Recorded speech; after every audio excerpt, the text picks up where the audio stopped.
மாங்காய் சீசன்ல மாங்காய் ஊறுகாய் செய்யலன்னா எப்படி? சும்மா எம்மியான மாங்காய் ஊறுகாய் செய்யலாமா ஃப்ரெண்ட்ஸ்? மாங்காவ நல்லா வாஷ் பண்ணிட்டு குட்டி குட்டியா நறுக்கி எடுத்துக்கோங்க. கடாய நல்லா காய விட்டு கடுகு 2 ஸ்பூன், வெந்தயம் 1 ஸ்பூன் போட்டு நல்லா வாசனை வர்ற வரைக்கும் வறுத்துக்கோங்க.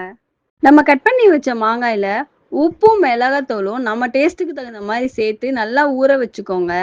நம்ம வறுத்த அந்த கடுகையும், வெந்தயத்தையும் சூடு ஆறுனோனே மிக்ஸியில போட்டு நல்லா நைஸா அரைச்சு எடுத்துட்டு கடாயில நல்லெண்ணெய் சேர்த்து, அது நல்லா ஆவி வர அளவுக்கு சூடானோனே அடுப்ப ஆஃப் பண்ணிடணும்.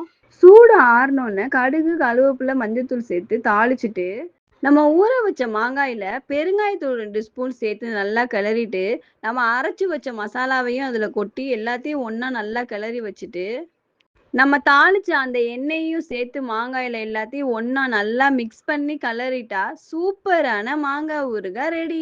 நம்ம செஞ்ச மாங்காய் ஊறுகாய ஒரு ஜார்ல மாத்தி ஸ்டோர் பண்ணிக்கலாம். டேஸ்டி உண்மை வேற லெவல். வீடியோ லைக் பண்ணி ஷேர் பண்ணுங்க. ஒரு வீடியோல சந்திக்கிறேன். பாய்.